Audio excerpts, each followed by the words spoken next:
God formed each and every person with his hands. The importance of this verse is displayed in the order that it's written. God first shaped our inner being and then our physical being. Genesis 1:27 and 31 states, "So God created man in his own image. In the image of God he created him, male and female he created them.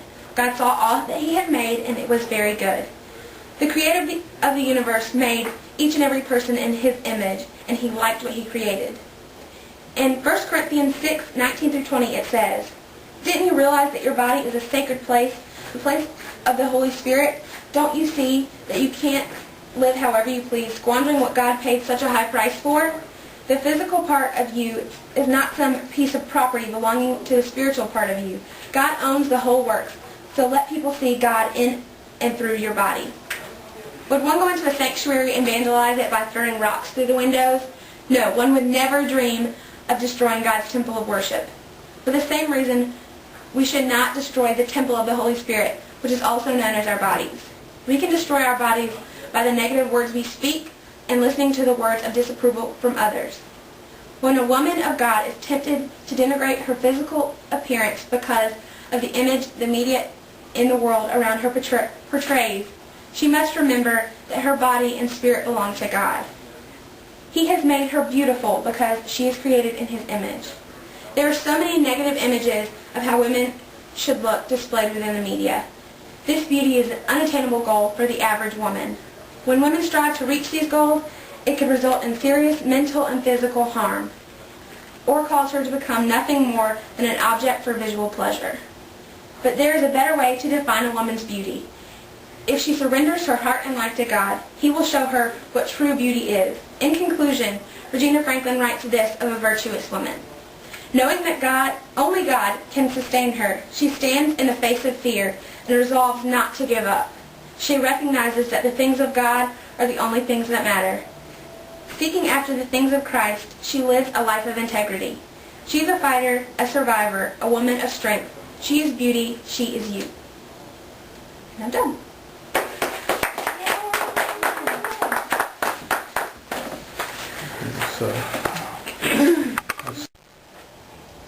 What is a beautiful woman?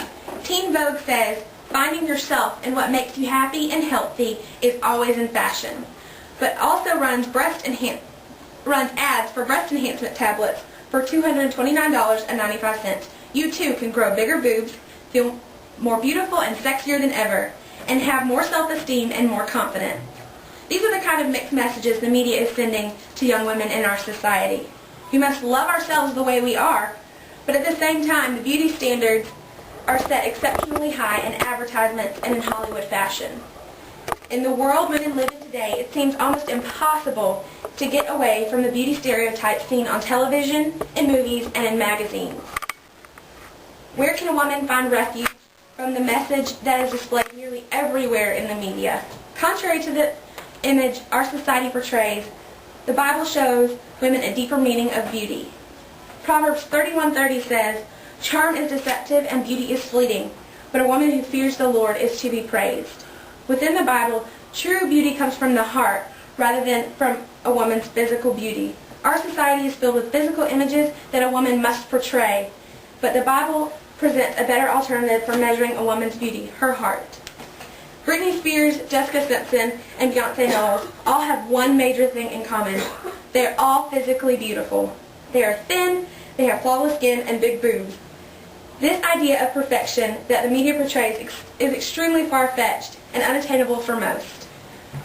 Canadian researcher Gregory Fouts reports that over 3/4 of the female characters in TV situation comedies are underweight, and only 1 in 20 are above average in size. This display of underweight women shows the pressure that women feel even in Hollywood to be thin. Not only do the women in Hollywood put pressure on the average women to be thin, but also those same women feel the overwhelming pressure to look perfect in their work atmosphere. The Media Awareness Network states that the average North American girl will watch over 5,000 hours of television, including 80,000 ads, before she starts kindergarten. This shocking statistic shows the massive amount of media intake the female absorbs. If an average girl watches that huge of amount of television before she goes to kindergarten, think about how much she will watch before she's 15. With the amount of media intake women are constantly fed, women are exposed to unattainable goals of perfection day in and day out. As a result of the unattainable physical perfection the media portrays, women suffer from both negative self-image and eating disorders. In the book Who Calls Me Beautiful, the author Regina Franklin gives an example of the popular show Everybody Loves Raymond. The co-star Patricia Heaton plays an ordinary housewife. In an interview, Heaton herself publicly shares her plastic surgery, including a tummy tuck and a breast lift. Later in the interview, while discussing her various surgeries, Heaton pulled from her purse a small plastic bag marked lunch, filled with pills and capsules. Herbs, she says, something that helps process body fat, another that's an appetite suppressant. Patricia Heaton portrays an average housewife and mother on her television show, but still exudes an unreachable ideal through her own pursuit of physical perfection. Thus, the entertainment industry sends contradictory messages. While claiming to portray an average woman, it presents instead the culture's idea of the perfect woman. If Patricia Heaton has to work so hard and pay absurd amounts of money to look good enough to represent the average housewife, then what kind of message are we sending to the truly average women in society? Perfection that one cannot ever live up to.